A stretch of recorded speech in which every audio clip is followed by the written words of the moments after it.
Thank you so much for joining us today. Good morning, good afternoon, wherever you are.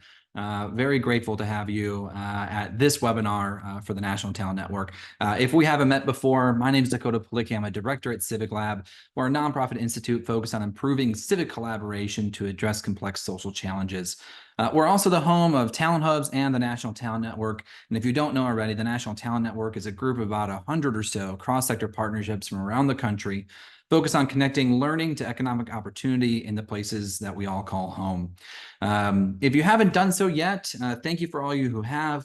Take this moment to introduce yourself in the chat. We'd love to know who you are, what organization you're from, and where you're calling in from. This helps our panelists understand who's a little bit more in the room and can speak a little bit more closely to your particular context, especially since we do have a good, tight group here as well.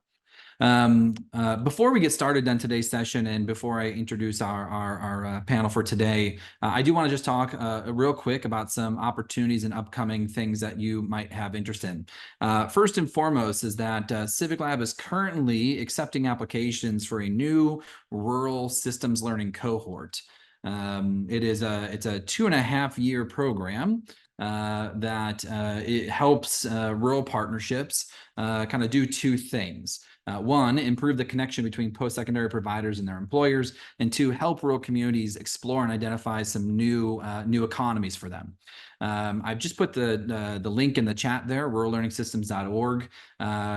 You can access all the application materials, information. We have an upcoming informational webinar about this program as well, scheduled for Tuesday, April 30th at 3 p.m. Eastern. So if you're interested in learning more, check it out. Again, the program provides rural partnerships an opportunity to get a small sub-grant, a lot of new data and tools, and some deep technical assistance to really improve that connection to employment and as a way to explore some new economies. So if you run a rural partnership, if you serve a rural community, or if you know some folks that are in that sector, please help us get the word out. Applications are due on May 10th, so I want to make sure you're all aware of that. Finally, if you haven't yet, I encourage all of you to sign up for our newsletter. I promise we don't email you all that much. We're a very, very calm organization. So, it's not like a weekly thing. In fact, we send out a quarterly newsletter, and then occasionally, when we have events or special things, we send out a little release. The link is in the chat there. Encourage you to take a moment if you'd like and make sure you've signed up for our newsletter. Just some instructions for today. We are recording today's event. We'll email it out afterwards. You might be able to hear Otis in the background as well because it's mail time here in Indianapolis. So you'll get a link out. It'll be on our CivicLab's YouTube channel. You'll also get all of the relevant information from today, including slides. You might also want to grab this link real quick. This is the link directly to the report that we're really coming around today to talk. So it might be helpful to have that kind of just up next to you as you're listening today today's conversation. I also encourage you while you're at this link to go check out California Compete's website. There's a ton of really great resources. I think California Competes does a wonderful job with all the work that they do. And of course, take a moment to explore the Talent Hub's learning page. We're always updating it with new and insightful resources, particularly for people who are in the cross-sector partnership space. Also, I encourage you to use the Q&A function on Zoom today to make sure we get your questions answered. Sometimes they can get buried in the chat. I'll do my best to keep an eye on the chat to pull them out, but the Q&A is always the best way. We will make time at the end of today's session to answer those questions. And of course, use the chat, make connections, say hello to some folks. So on to today, we know that a lot of our communities in the network are working to find ways or improve the ways that they're already working to re-enroll and support comebacker students. In California, over 6 million working age adults have completed some college, but have yet to earn their first credential. We've seen a lot of strategies come and go, but a lot of these large scale, nationally replicable ideas, while they have their place, more and more institutions have really realized that those solutions alone are insufficient. The team that you're going to hear from today took an extra step. They assembled a group of comebackers and others, interviewed them, and then generated some very specific recommendations for institutions. And while some of these recommendations are highly relevant to Sacramento State, Shasta College, and others in the California context, it's really easy to see their relevance and applicability to your context. But I really want to encourage you not to listen just for the recommendations and the stories, but also listen to the methodology, the process that this team used to create these recommendations. Because you might determine that some specific strategies might not work within your context, but I can guarantee you that you can replicate the process they use to create these strategies for your own community, your own institutions. So with that, I'm happy to get out of the way here. And I'd like to turn it over to Laura, the senior researcher from California Competes, to take it over, introduce the panel, and get us going. Laura, all yours. Amazing. Thank you so much, Dakota. That was an incredibly generous introduction. And thank you so much for having us. Any reason to hang out with my friends on this project is a great day. You'll see we're a pretty informal group. We know this material in and out, so we really do want you all to jump in with your questions. Dakota, you're welcome to sort of introduce questions as we go. We want this to be as interactive as possible. So I will just get started with a couple slides to introduce the project. So just a quick background, if you're not familiar with California Competes, we are a nonprofit, nonpartisan research policy advocacy organization. We are based in the Bay Area in California. Our office is in beautiful downtown Oakland, but we work with colleges and organizations throughout the state. And our interest is really in sort of the intersection of higher education and workforce. And we really see this as being critical to our state's economic vitality. And so about sort of just laying the foundation, I think we all know sort of what the landscape is looking like, but we have this shortfall of college educated people in our state. We also simultaneously have this 6+ million folks who have some college but no credential. And so we have really come together with our partners that you all hear from, Sacramento State, the Shasta Trinity Joint Community College District, and then ProjectAttain. So they're all sort of located in the northern part of our state. And there is some crossover in the populations that they serve, but they're also looking at very distinct populations. And we really sort of are galvanizing around this question of how do we re-engage, re-enroll, and propel the some college, no credential population to completion. And so this was a 2-year grant-funded project. The first year was really focused on the research. So the first thing you'll notice is that we're really passionate about including students both in our work, like their voices and perspectives, but also in doing the work. So the first thing that we did was we recruited student co-researchers and you'll get to hear from one of them today. We obviously did our due diligence and did a good literature review. And then we co-designed with our institutional and organizational partners and with our student researchers. We did 52 interviews, did all of the work that comes with that and the analysis. And then we developed the findings and then really presented it to our partners and sort of just like validation checks and triangulation and really talked through everything. And then we had our strategies that we shared with the partners. They selected which ones they wanted to implement in year 2. And now I am going to introduce Jen, who is one of our amazing student researchers and has been with us since the very start of this project. Jen, you want to take it away? Thank you, Laura. I'm overcoming a cold, so if I sound funky or sneeze or cough, I apologize in advance, but we'll get through this. Good morning. Based on the research, we have divided our recommendations into 3 key areas: working with students, reviewing policies, and advocating for change. We've organized these in what we believe will be the most manageable to obtain, increasing in potential complexity as we progress through them. Within each stage are multiple recommendations derived from the interviews we conducted. I'll only be reviewing a few today, but you can find all of them in the full report on our website. Next. While marketing to students, visual materials should showcase students of all ages and target learners who have different goals and concerns. For example, showcasing materials that are less focused on the traditional college experience, but rather include more information about course flexibility, online options, childcare, and job placement. When working with students, administrators, faculty, and staff should be cognizant of using language that is inclusive of different types of learners, pathways, and educational outcomes, as well as refrain from using narratives that no longer reflect today's demographics. For instance, Mia described the pressure she felt to follow the 4-year timeframe. Next. Many of our participants noted that the loss of their priority registration upon their return hindered their ability to get into the courses they needed to stay on track towards completion. For example, John voiced his frustration with his inability to get into his last required class. For many comebackers, losing catalog rights resulted in the need to take additional courses, delaying their time to completion. We recommend examining your campus policy and considering how it impacts comebackers.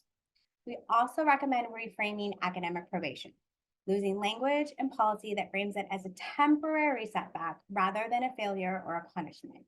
We advise changing terminology to something like academic notice or academic warning, and examining the notification letters and supports provided to students. Next.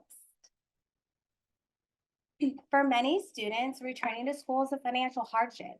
In an effort to help students, colleges should consider adjusting or entirely waiving fees associated with reapplying, as well as provide alternate ways for students to fund their return to school, such as affordable payment plans and other forms of financial assistance, including one-time grants, course waivers, or book vouchers for those who are close to completion. Latoya faced financial hardship, struggling to make her final 2 tuition payments. Next.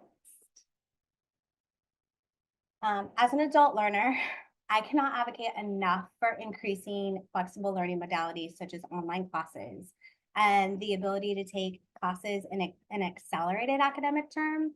I would not have completed my BA and be pursuing my master's without access to online accelerated programs. I emphatically agree with Shara and her position on the need for online classes. Credit for prior learning is another valuable tool for helping comebackers make timely progress towards completion. We recommend that colleges examine their current policies on credit for prior learning and seek to determine if and how they can implement or expand the program. Back to you, Laura. Thank you. Actually, Jen, before you leave, do you just maybe want to share like a little bit about your journey and how maybe your perspective informed your work on this project, since I have you here? Absolutely. I started college right out of high school. I didn't even complete my first semester before I left. I came back as a 34-year-old mother of 3 at the time, taking 1 night class because that's all that I had time for, taking care of kids. And I did that until COVID hit. And then as devastating as COVID was, it changed my life because everything went online and I was able to take a full load. I graduated community college and was able to transfer to Sacramento State in their College of Continuing Education program, which is an accelerated program that is all online classes. Again, I would not be here if it was not for that program. It allowed me to take care of my kids as well as be a full-time student and work.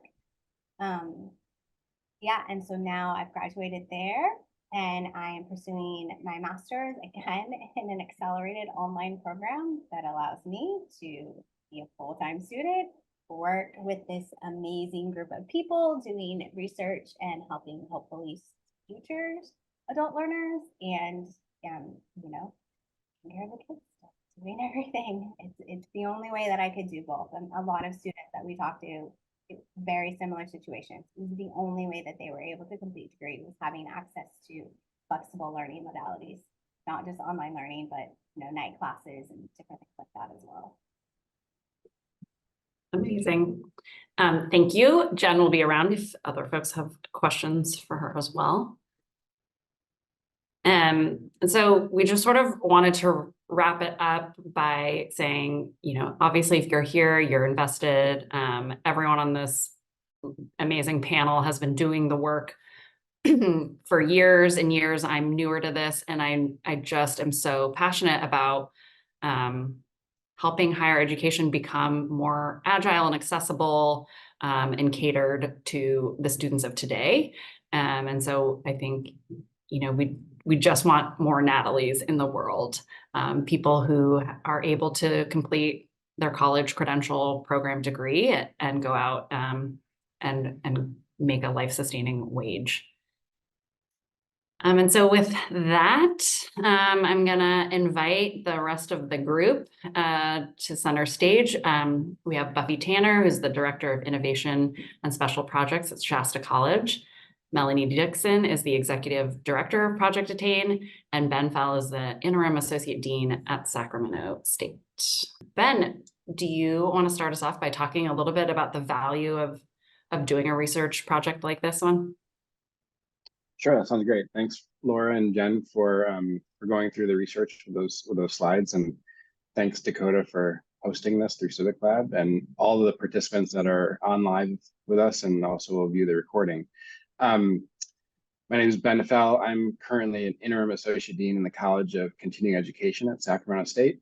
I've been here for about 3.5 years doing this work. I've been at the larger university, Sacramento State, for 16 years. I was first hired as a faculty member in an engineering department and came up through the faculty ranks, was department chair for 6 years and part of the faculty senate, part of some larger policy committees at the university as well. So worked with a lot of the policies that this work intersects with, and a lot of the decision makers and processes that go along with some of those discussions.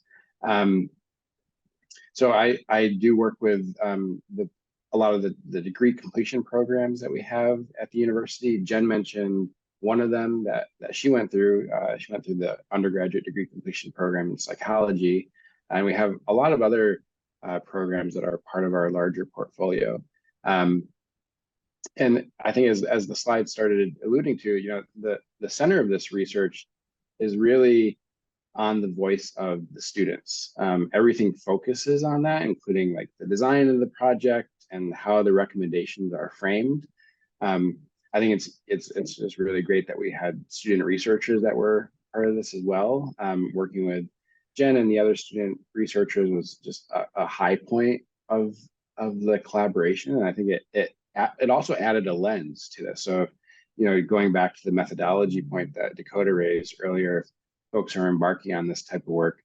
I think that was a unique feature of our approach, is having that. But kind of just going back to my experiences and how they relate to this project, I've been in a lot of conversations about policies at universities and directions to take certain initiatives. And I think maybe the most surprising takeaway that I've found in my experiences is just how in some of those conversations, the student voice and the student perspective sometimes carries the least amount of weight. And so that's where I think this research is really powerful, because it really focuses a lot of the recommendations through that student voice. And it does a really powerful job of doing that. We've interviewed 52 students, and the recommendations are based off of what they said in large part, and also combined with literature on the topics. And so it's just a really powerful report and a study for those of you who might be looking at how do we frame these policy discussions in a way that are really going to speak to that student compassion lens and the student empathy lens that we all really like to lead with in doing this work. So we know that there's a very significantly large population of students out there who would be classified as adult learners. Sacramento State, we have a large population of those students. About 1 in 4 would be categorized as an adult learner. And so at a university that's about 31,000 students, depending on the academic year, that's a really large number of students who have needs that fit into what these recommendations speak to. And not only those students, but students outside of that demographic area as well would really benefit from this work. So we have this great recipe that's starting to emerge, where there's a lot of opportunity to increase access to higher ed with the student population. And then this report that really focuses on what those needs look like and how do we shift policies at the university to focus on those. Amazing. Thanks for providing that context and your background. Buffy, I see that you answered some questions in the chat to provide a little context about your campus. So maybe a little bit of that would be helpful for the folks on the recording. But then I was also hoping you could talk a little bit about some of the changes that Shasta College has made based on this work. Sure. Just to reiterate, on the surface, it doesn't look like Shasta College and Sacramento State would have very much in common. Sacramento State, large, comprehensive university in an urban area. Shasta College, medium to small, medium community college in a rural area in far northern California. We're 2.5 hours north of Sacramento. A lot of people think that Sacramento or that California ends at Sacramento. It doesn't. There's a lot between that and the Oregon border, and we're part of that. We are, as my daughter likes to say, the San Francisco of the North. Not true at all. We're 90,000 people, very different than San Francisco. But when we come to adult learners, something that really bore out in this research project is that our adult learners have very similar needs and very similar contributions to make to our campuses. So we got started working with adult learners back in 2014-15 when we were doing a couple different projects, one with CALE, one with Lumina. CALE being the Council on Adult and Experiential Learning, and the Lumina Foundation, to look at our student population and in particular our adult learners. And one of the things that came out of that process was we discovered we had 31.2% of our adults over the age of 25 with some college and no degree. Now, Shasta College serves a 3-county area that's 10,000 square miles, size of Massachusetts. We are the only public institution of higher ed in that 3-county area. We have one other very small private Christian university, and that's very small, fewer than 1,000 students. So if you look at that community and all those students that are out there, or former students that are out there, those are basically our students that didn't finish. Now, students have all kinds of reasons for leaving college. Some of them may have been contributed to from our end. Some of them may just been life situations that the student needed to take. But what that percentage of students and that number of students told us is we were not making it easy for them to come back. So we needed to make some changes to facilitate them coming back. And what Jen said about her starting her college career again at age 34 really resonated, in that she was taking one class at a time, which is what most adulting learners can handle. They're working, they're parenting. Often they're also caring for older relatives, parents. They can't handle a lot more on their plate. So our traditional method of schooling is to, if you want to be a full-time student, you have to take 4 or 5 classes at one time. That's an awful lot for adult learners to juggle on top of everything that they do. And they are always going to be a parent first, they're always going to be an employee first, and then they're going to be a college student. So we have to make it easier for them to again, they're not going to prioritize being a college student over being a parent or an employee, because they have to eat and they have to raise their kids, but at least make it manageable for them to also be a college student. So in 2016, we launched a program called Accelerated College Education, which was an associate's degree completion program. And our first model was using compressed classes, so shorter than the regular term, and having students take 2 classes at a time. One was in person, always in the evening, Tuesday, Thursday, 6 to 9 p.m. The other class was an online class. And we told the students, through the duration of this program, we will only ever offer the classes Tuesday, Thursday, 6 to 9 p.m. So your schedules won't change. Huge sigh of relief from the students who were interested in the program. And they said, and we also talked to them about, do we need to offer you childcare? And they said, we can handle the childcare. We can handle the childcare when we know our schedule. when it changes all the time, that's when we can't handle the childcare. So that consistent scheduling is key. We eventually, given the huge nature of our school's region, we have eventually shifted the program to fully online, just so that we can reach more students. Some of our students would have to travel an hour, hour and a half to get to those Tuesday, Thursday evening classes. Not very doable. So consistent scheduling, however you do it for your school, is critical. Those compressed classes, allowing students to take just 2 classes at a time, or if they wanted to essentially go part-time to take 1 class at a time, also critical.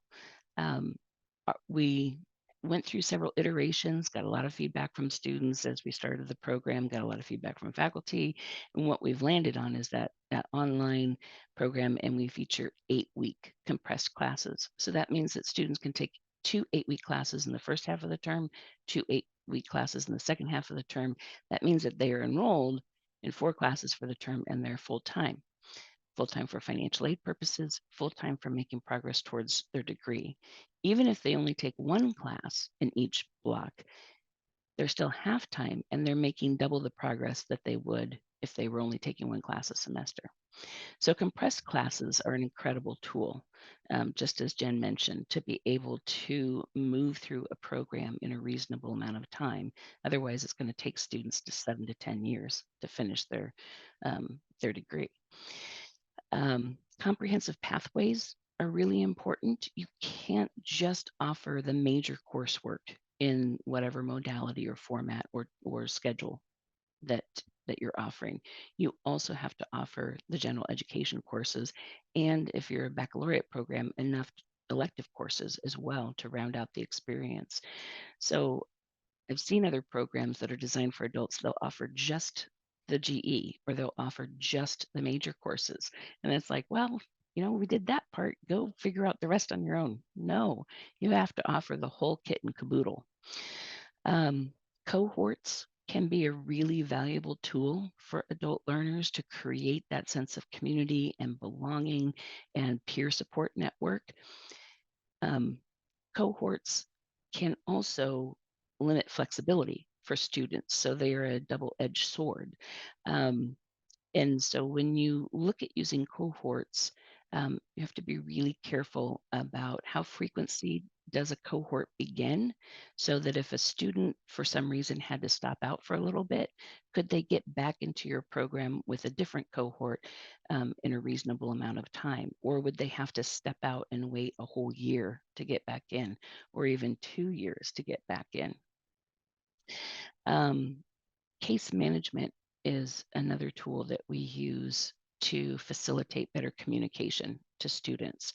So our programs have 1 staff member, 1 phone number, 1 email, that it doesn't matter what question they have to ask about the campus or classes or financial aid. They just have to call that 1 person. If that 1 person doesn't know, they will do the behind the scenes research for the student and get back to the student in a very timely way. Again, adult learners do not have the time to run around on campus and find out, who do I need to talk to? And honestly, I would advocate that no student has the time to run around to different offices on campus. I firmly believe that case management support for all students is an effective retention tool, persistence tool. Just need more research to back that up. Anyway, credit for prior learning. This was mentioned in that came out from the students' comments. Credit for prior learning. When you're dealing with adults who have a history, work experience, parenting, time management skills, organizational skills, leadership skills, as well as industry specific content. They've been working in the field a long time, and now their boss or their employer is saying, hey, I want to promote you, but you need that degree. A lot of times they know their stuff already. They've done professional development, they've done their own learning, they've done on the job training. So credit for prior learning is a really critical way, not only to value the experiences and knowledge that they bring to the campus, but also a way to not make them waste their time or their money, because nothing will turn a student off more than saying, okay, I got to do this.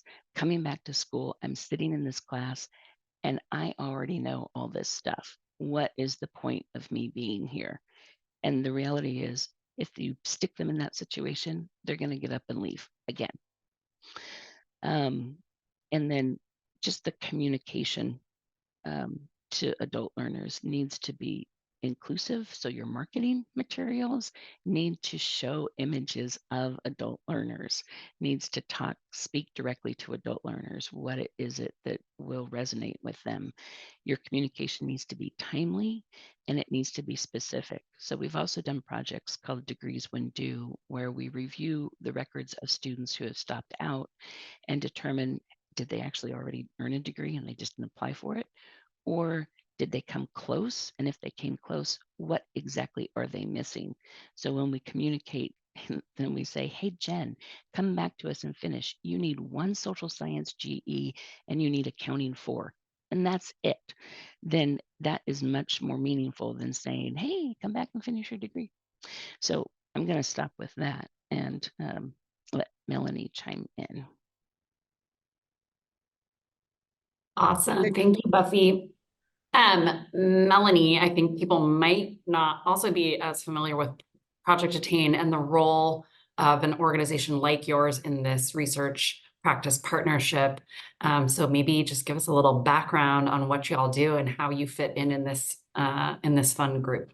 Would be my pleasure. And thanks for everyone for joining us today. And I'm so excited to serve on the panel with these individuals that are doing incredible work that's intentional. And I think that's one of the themes that you'll find in our discussion today is your intentionality at your institutions. So I have the great honor of representing as the executive director of ProjectAttain. And it's an attainment network, right? So our interest is attainment for learners in the Sacramento region, particularly adult learners that are 25 plus, right? We typically say 25 to 64. We're not interested in putting ceilings on people's learning. And so we say 25 plus because our door is open to anybody and we want to make sure that access stays at the forefront of the work that we do. And really we drive our work through equity. So not only are we about attainment, but we're also about addressing the talent pipeline in our region, right? Very intentionally.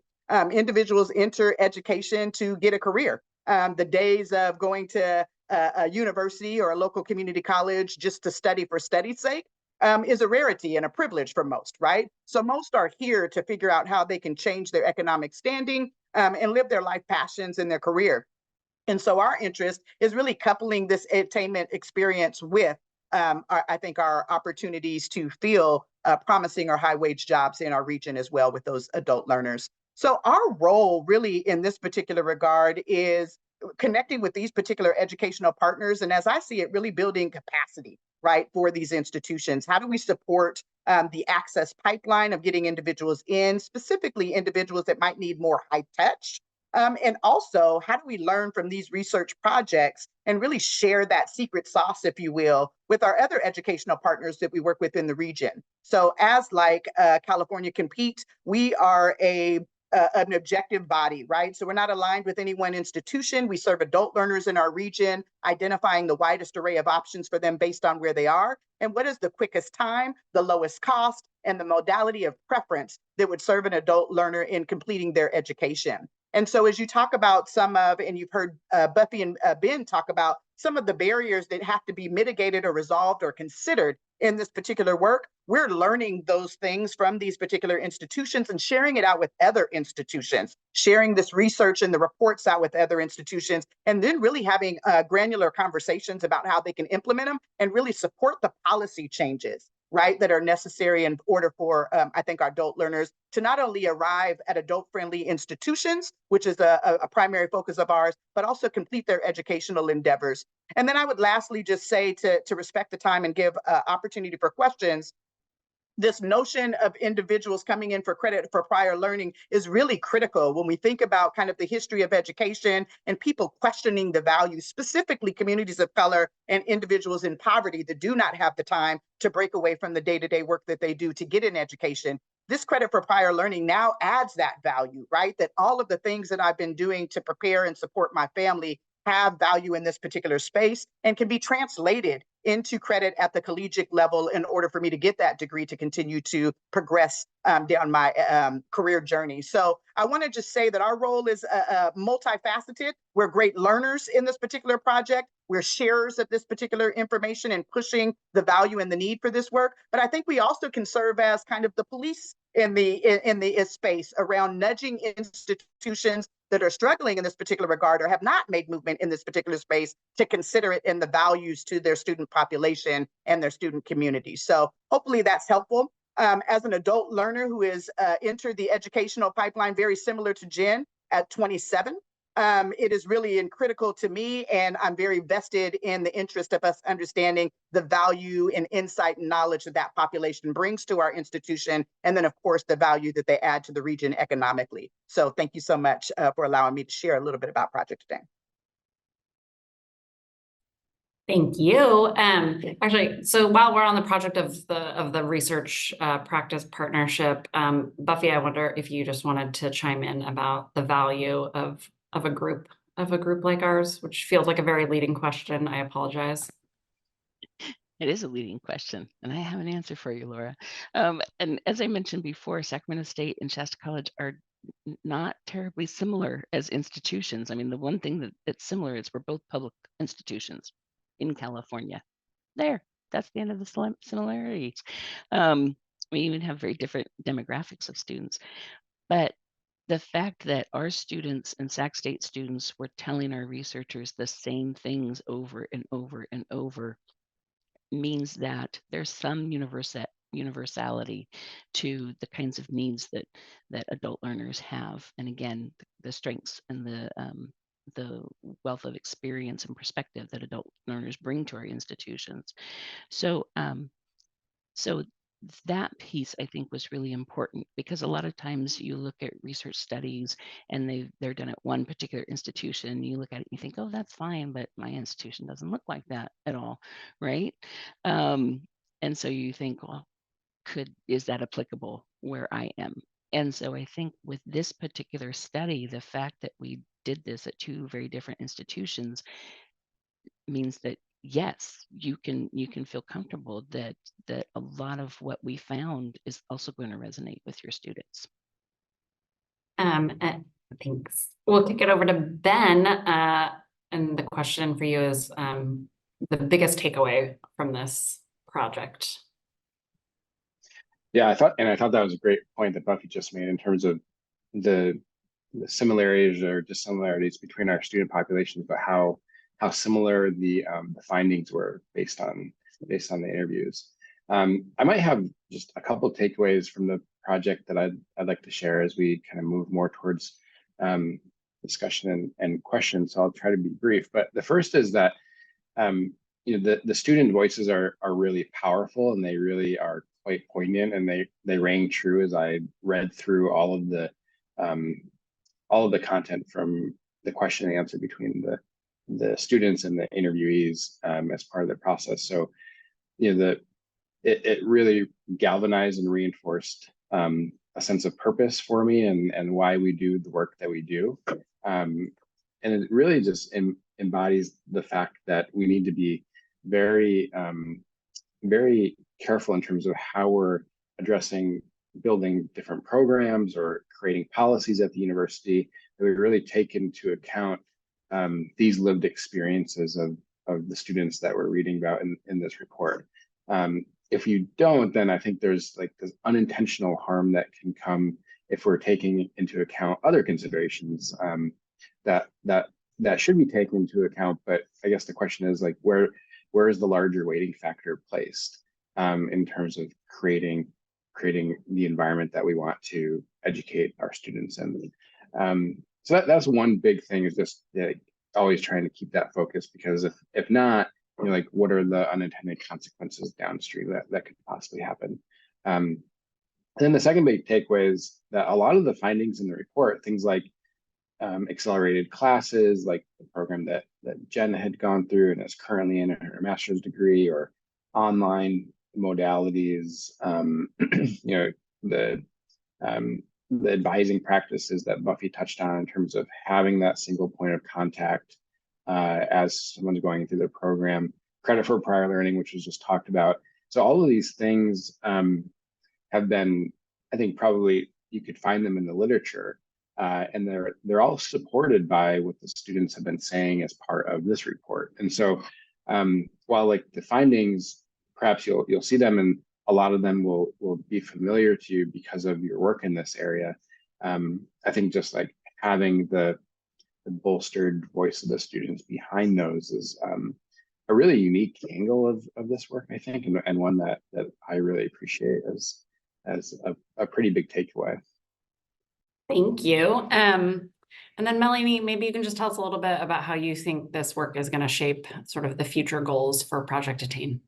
Absolutely. So again, we talked about Project Attain really being focused on adult learners. There's a couple of aspects. I think the centering of student voice is really, really important. And so one of the things that we were involved in, and I would just echo what Dakota shared at the opening of this session, is really this cohort that's really going to be focused on adult learners and really our rural learners, right? We just participated in that project, and I know that Barbara Halsey is in the space and was our lead on that and did some phenomenal work. But I think when we think about the equity endeavor and really looking at our rural learners as individuals that kind of get left out of the conversation or considerations around some of these innovations and access into industry or upper division opportunities or terminal degrees. So I think that work is very critical for us to weigh in. And so a part of our future is really building on what we learned in that rural learners work and engage our rural educational institutions in this attainment effort. But I think in general, from this particular work, there's a policy element that really has to be addressed at our institutions. And so Project Attain gets to serve in a critical role in that we also serve as a backbone organization for the K through 16 collaborative. And that brings every single educational institution from the K through 12 all the way up to our four-year institutions to talk about problems that are plaguing our students as it relates to transitions between our educational segments, and certainly as it relates to access and completion. So we're in a really unique role to take this research, projects like this, the research that's been done by California Competes and other attainment networks that really inform some of the trends that are taking place that, as Buffy and Ben have highlighted, very unique institutions, very different from one another, but the trends are the same. And so how do we address those trends? How do we look at our particular institutions in a much more through an examination lens, right, of where we apply barriers inadvertently. And so I think some of the research that California Competes has done is just allows you to ask the questions, whether you look like the institution by which you're reading the report on or not. It forces you to examine your own institution in these particular areas. And we're absolutely confident that you're going to find ways in which you can refine the process for adult learners. And so in this particular regard, Project Attain serves a critical role in the Sacramento region and being able to disseminate some of these recommendations and actually talk about how we operationalize it at the institutions with real attention to some of the transition points that occur where we lose students based on, I've been in an institution, I've mastered what that looks like. Now I'm going to this unfamiliar place that looks completely different and I have to master it again. And sometimes that is not the most ideal structure for individuals with limited time or to see the value of this, right? So understanding where those places can be aligned from an experiential perspective for students is really critical. And we serve in, I think, a really critical role to support that effort. And so we're excited to play in that capacity and elevate the student voice, but we're also excited to support policies that actually allow us to look at our systems and change those experience boots on ground, no matter where a student is getting their education. So hopefully that's helpful. That was great. Well, we apparently have done such a great job that there are no questions in the chat. So I would love to kick it to each of our panelists to either tell us like what you are working on next, or maybe do a call to action for everyone who's listening into this recording. Feel free to give other people homework.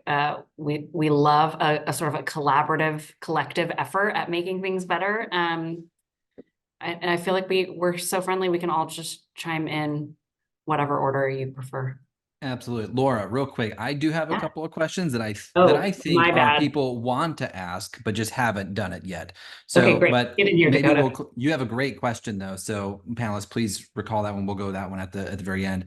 And folks listening in, please do submit your question if you have one. I just have a couple of brass tacks. I mean, most of the people that are on this call are also in a similar kind of configuration. They're part of these community-based partnerships. They have their own version of a ProjectAttain. You know, one of the things I appreciate, Melanie, that you said earlier was about, you know, the role of capacity building. Sometimes I like to even break it out to say capacity extension as well, you know, really providing the additional capacity to do this work temporarily. I have two questions about the study itself. The first one I hope is a really quick one, and maybe Laura, this one's for you. You know, if you had to give me a thumbnail, like high level, how much did this cost to do? Like, what was the dollar amount? Because a lot of times we think to ourselves, hey, we can't do this kind of research unless I apply for this grant and I get $100,000 to, you know, so what was the rough budget, do you think? That's a tough question. We did apply for a grant, and so this project was directly funded. And we did, you know, re-grants to the partner institutions. What I can say is, you know, we felt very strongly that we needed to pay people a decent amount to incentivize them to, because we were recognizing we're asking you for an hour. I will say we also did follow up with all of our participants and shared the report with them. And we actually did get some people who read it and responded to us, which was lovely. So like, I really encourage you to do your due diligence in sort of closing the loop. I think people who give their time and perspective deserve to see the end result. That one's hard. I mean, it's not free. I'll say that. So qualitative work is expensive. It's time intensive. There's no workaround for that. I mean, I suppose we do have an exact accounting because our student researchers are submitting hourly timesheets. But yeah, I don't know that any of the rest of us on this call could calculate how many hours we spend on this. I mean, I will say it fills my cup. Like, this is the work that I wake up in the morning and I'm excited to do. And it's because I'm working with people who are equally, if not more, passionate about this project. So I hate when people say do a job that you love and it doesn't feel like work. It's work. It always is, but man, it's work that is very fulfilling. So yeah, I appreciate that point. I mean, I think we bump into a lot of institutions and collaboratives that have money to spend, but for some reason are hesitant to spend it on things in qualitative nature. And you're exactly right. You know, people are giving over their time and energy to be, you know, interview subjects or interview researchers and, you know, all these other pieces. It does have some cost. And I think one way for folks to look at it is saying, you know, what money are you putting it into your R&D efforts? And how much of that is actually, you know, spent doing high quality qualitative research on and with the people that you're trying to have the most impact on.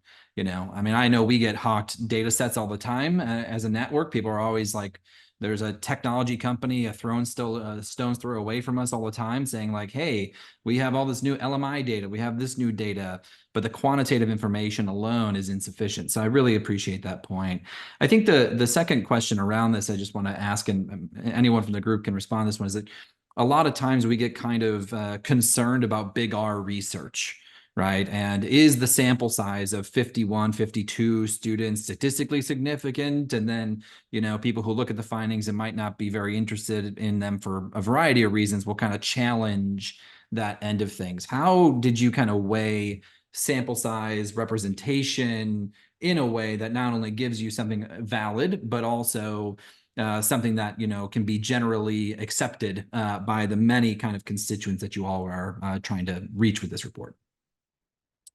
sure. Well, I'll take it as a qualitative researcher. I will say the goal of qualitative researcher is like never to represent an entire population. That's not possible unless you actually talk to every single member of that population. So we're not really aiming for generalizability. What we were aiming for is sort of coverage of the full spectrum. So sure, our goal at the end of the day was to speak to sort of an equal number of students from Shasta and Sacramento State. And then within that, you know, we're cognizant of age, of did they go to college immediately out of high school? Are they parents or do they have dependents that they're caring for? You know, we wanted to hear from the range of people that we know that this group is incredibly diverse. So our goal was to just keep reaching out and talking to as many people as we can. You know, and then at the end of the day, you were sort of hearing some of the same stories over and over again. And I think when you hear that, then you know that you've sort of done your due diligence in the sense like you're getting the coverage that you need. But again, like, you know, if a lot of people are saying something, we know it's an issue, but if one person is saying something, that's also an issue. And that's really the goal of qualitative research, is like, we need to unearth the experiences of people to bring them to the forefront. Because if there is a policy or something that is keeping someone from returning to college and finishing, we need to address that, because if there's one, there's probably more than one. And so that was really the goal and why we felt like we needed to do these in-depth interviews. And Dakota, I would add to the kind of capacity extension or expansion, you know, one of the unique, I think, structures around ProjectAttain's Comebacker program is that the navigators that we have are employees of the institutions themselves. So we have 7 full-time employees that are loaned out to us by the institutions by which we serve. And we understand what the return on investment for those institutions is, and that's built in. But I think what that structure also provides is the ability for research to do some rich qualitative based on the members of that program, right? So the circle of life, if you will, right? We bring these students in, we support these institutions, but we also get to leverage their experience across the region. And be able to talk about what that means from a policy perspective and potentially a research element. So there can be some qualitative voices embedded in the role by which I think some of the attainment networks are connected to. So I would share that up as a potential capacity extension for those that are attainment networks online today. Yeah, thank you, Melanie. And it's true, because I know a lot of our partners have varying models of how they do, you know, how they have navigators. You know, some are on loan, some are, you know, co-funded, others are completely independent. Do you want to just talk very briefly to Claudia's question about what navigators do, just for a second or two? Yeah, it would be my pleasure. So our navigators, again, are full-time employees brought to us by our educational partners. So we have 8 navigators right now, and they represent the 4-year and the 2-year. And essentially what they're doing is working with adults that, one, have some college and no degree as our focus population. But we also end up catching in that net, so to speak, individuals that have never gone to college and are just looking for a starting point to access and maybe some kind of exploration or understanding of what the institutions can provide. And so our navigators, one, do the research and maintain tight partnership with our educational institutions to understand that there's one touch point. So to Buffy's point earlier, moving some of the chaos from them bouncing to office to enter, that we have a real clean pathway for them to gain access and support.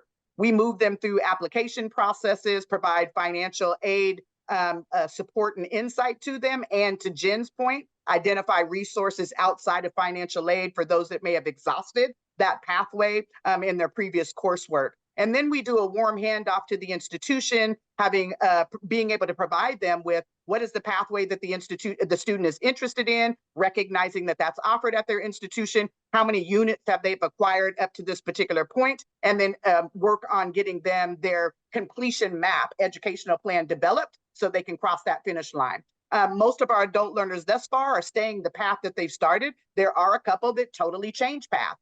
And so working on how do they do that, and what does that mean as it relates to time? What does it mean as it relates to funding? And is there a need for a modality consideration based on their time constraints outside of the work? So we're really providing that high touch that many of our educational institutional partners don't necessarily always have the ability to provide.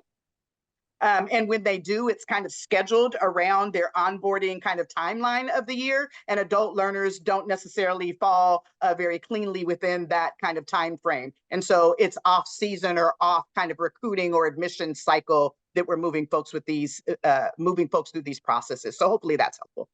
Yeah, thank you, Melanie. And Claudia, there are a lot of variations on the navigator model, everything from institutionally agnostic, you know, community-driven models solely to things that are rooted inside institutions. So there's tons of examples around the National Talent Network, and including the great one at ProjectAttain. Happy to always connect you. All right, so with 3 minutes left, I'll just say really quickly, Heather, it looks like you're getting some good advice from our colleagues on the panel. We continue to reach out to them. I'll just say real quickly, from my observation, a lot of times that we're talking about adult learners in the comebacker space is because most of the national attention is focused on the first credential. I think that's one of the reasons we don't hear a lot about, graduate programs, in particular in conversations like this. There's a big push to really make sure people have access to that first credential. And that's not saying that there isn't more work to be doing to make sure graduate programs, PhD programs are equally as accessible to folks. But if you're wondering why that doesn't come up in a lot of these conversations, most of the time it's focused on that first credential. But with that, I'll just say I'm going to give our panelists the closing chance to say what they're thinking about and what they're working on next. But before I do that, I just want to say thank you all for joining us. The recording is going to be available on YouTube. We'll make sure you get it all out, and check us out. We're going to be having a couple more webinars as we go. But panelists, going back to Laura's excellent kind of closing question, in a couple of seconds, what are you thinking about? What's working? What are you working on next? What do you got going on? I can hop in and go first. One finding that came out of this is the issue around academic probation and just the wording and how that's dealt with and driven at universities. And so that's a really large conversation for such a large institution like Sacramento State. We have the luxury in continuing education to do a lot of work that is kind of on the cutting edge of some of these issues. And so our team has formed a relationship with the registrar's office to receive a list of those students in our programs who are reaching the status of academic probation, and working with them more closely in terms of what that means and how to take steps to stay in the program and succeed. So we're looking towards that and looking to hopefully measure some success here in the coming year. And at Shasta, we are also working on academic probation. And being at a smaller school has its advantages in this case, in that all the players that are involved that need to work on making changes, we all know each other and have pretty close established relationships. And so we've been able to make some pretty significant movement in terms of changing the terminology around academic probation. It's going academic probation to academic notice. Dismissal is moving to academic pause. We're reverting our letters and communication as well as our communication processes. So yes, students will still get that email, but we're looking at doing follow-up calls.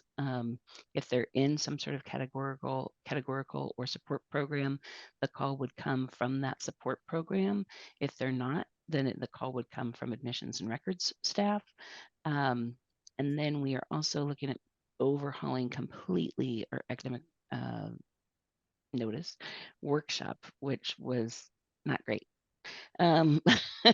It definitely met compliance and did what it was compliant, but it was really not super supportive of students and encouraging the way it needs to be. So that is a redo. And Shasta College also is part of a pilot program with the California community colleges and we were working on a community competency-based education pathway that will hopefully launch in spring of 25. And so that is a huge endeavor and definitely focused on adult learners. I would say Project Attain gets to rise to the 30,000 foot and support the efforts that are happening here. So these strategies, the recommendations, some of the outputs of this work, really being able to share it with educational partners across our region, convene them on how to apply that within their institutions, and I think connect them to these wonderful partners that are knee deep in the work and making really great change for their students. So educational partners can see what that looks like from a political perspective and kind of institutional constraints perspective. So that's the role that we get to play on ground. And then a part of our work with our Comebackers program is we provide reports to our institution around the project and the yield and the experience of students that have attended their institutions that may have served as a barrier for them to stop out. So again, returning that information, closing that communication loop around student experience to the institutions so they can address some of these barriers as well. So that's the role that Project Attain sees as an opportunity. And then in the K through 16 collaborative, we're doing things like building a data portal And so when you think about Buffy saying, how do we look at data and understand what's happening with our probation students? We get to advocate for that being an element of this data portal so institutions across the educational segments can see what's happening with students within the probation space. Well, that's We're wonderful. over time, so Laura. I'll go very quickly. California Competes is continuing the work on academic probation. So I'll just speak for Jen because she doesn't have a choice because she's our student researcher. So she is also continuing that work. And we hope to have some exciting findings to share out with you maybe later this year. Yeah, and thank you all again for joining us today. Folks, I encourage you to keep an eye on what California Competes does, as well as Sac State, Shasta College, and ProjectAttain. I myself am very excited about this academic probation conversation, so you can bet, friends, I'll be following up with you. But with that, thank you all so much for joining us this morning or afternoon. Look for the webinar, look for the email, and if we can be of service, you know how to find us. Thank you all.